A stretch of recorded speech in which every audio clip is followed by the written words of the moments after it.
Hey guys, it's Jake here and welcome back to my channel. For today's video, we're going to take a look at pool safety fences to keep your children safe from the pool. And this fence I bought off Amazon in different pieces and then I assembled it myself. And so I'll give you a tour of this fence first and then I'll give you some tips and some construction videos of me putting it together. First, this is the gate that you buy. It's about $300 on Amazon and it's really good quality. I feel like it has a spring mechanism so it self-closes and it's very difficult to open for a child because of the height of the lever at the top. It actually takes almost 2 hands even for an adult, and it's all metal except for the latch and the screen here. I would say the most important thing about building a pool safety fence is location. Really scout out where you want to protect your pool and how much space you're gonna have. See how I have enough space to actually walk around. And that's also important in case someone was to fall in and they need to be able to have space to crawl back out. So don't put your fence too tight against the pool.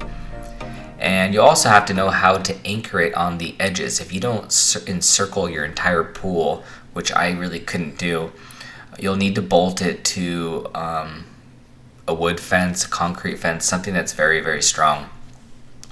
And then if you go off the concrete, you'll also need to anchor the fence. And in this case, I used copper tubing that you pound into the ground really deep, and it's almost as strong as if you were in concrete. Or you can also pour concrete footings in that location.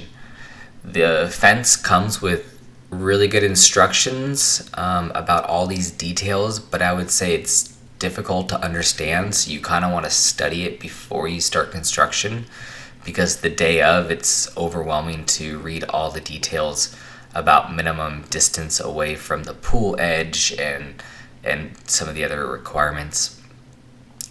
Basically, the fence comes in sections of about 4 of these panels, and so you buy as many as you need, so it's very scalable, and you want to just measure out how much fencing you need. You can use a hose or an extension cord and lay it all out and then measure how much extension cord that took. And here's a shot of 2 of those sections joining together, and I'll have a metal latch there and you can undo it and pull out your fence if you need to remove it for a party or for construction or something like that.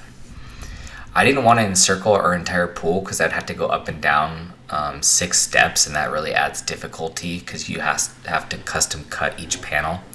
So I decided to go from fence to fence line. And on one side, I'm going to build a wood fence coming down the incline, and that will protect from a child climbing up on a retaining wall and going across. Okay, let's take a look at the materials and tools you're going to need. You're going to need a hammer drill, a pretty powerful one. Luckily, my neighbor had one I could borrow, but I also bought one from Harbor Freight because I didn't know if it was going to be available. And so this is about $90. And that's going to make a huge difference. You can't do this without a hammer rotary drill. It won't be powerful enough to break up the concrete. And you'll need a really good drill bit that's the correct size for the poles you're going to be entering into your concrete. That I'll put in the description below on Amazon. And then if you're going to go off concrete, you'll want to go into this copper pipe, and it's thicker than normal copper piping. I'll also put that in the description below, but I can't remember. It's called 1/2 inch L, and that's thicker than normal copper pipe, and so that'll hold your rods into the dirt really well, and you'll pound that in with a hammer or a sledgehammer. Now here's a look at the drill that I used, the drill bit and the drill, and I think the drill bit was about $30 on Amazon. It worked really well. And this is the hammer drill that I used. It's really powerful. So basically it's pounding into the concrete as it spins, slow speed, and that'll allow you to break up the concrete. And you may hit rebar. I ended up hitting rebar in 6 of the holes, so I'll talk about that in a little bit about what to do if you hit rebar. But first, let's take a look at the drill guide. I really think you need one of these. It's on Amazon as well, or other locations. You can even buy them used because you only use it one time. And the purpose of this is to get different angles of your drill bit and to guide you straight into the hole on others. And the DIY pool fence instructions will tell you that you need to add a lean or a low, medium, or heavy lean depending on what direction the fence is turning.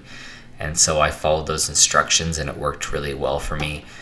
These things are overpriced for what they are. I think they go for around $90, but you can find them used for about $60. So I would certainly opt for one of these and then sell it when you're done. So the DIY pool kit will come with a stiff cardboard template with circles in it, and you basically go around the outside of your pool marking where you're going to drill your holes. And you can use chalk or permanent marker or things like that.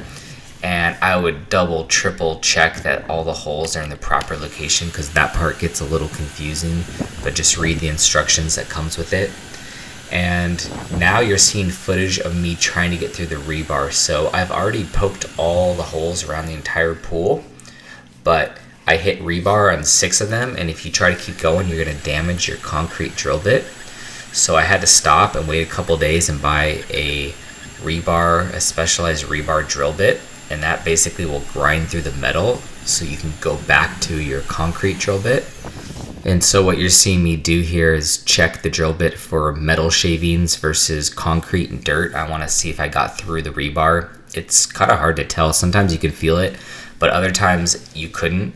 And then once I'm through it, I'll switch back to the concrete drill bit, and I'm using some water here to clear out the metal shavings and make it easier on the drill bit. I'm not using the drill guide here because that's already been used and the drill hole's already been established, so it's a lot easier, and you can see here that now it's no problem. I've reached through. I would be really careful about where each hole ends up. There's a lot of PVC piping behind the scenes on a pool, so make sure you don't go too close to the edge, and then look for where your water intake drains and your skimmers and things like that are, so that you're less likely to poke a hole into something like that. Here's a shot of just cleaning out the hole now that it's been completed, and then I'll show you what the plastic insert looks like that you put in. If it doesn't want to go in the first time, just keep rinsing and make sure you got all the debris out.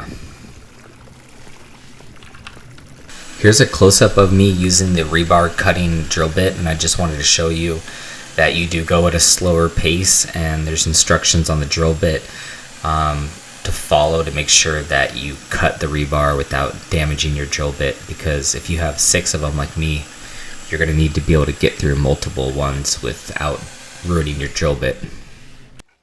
And by the way, you can rent a tool that will scan for rebar to avoid them, but the problem is you have to keep shifting holes to avoid rebar.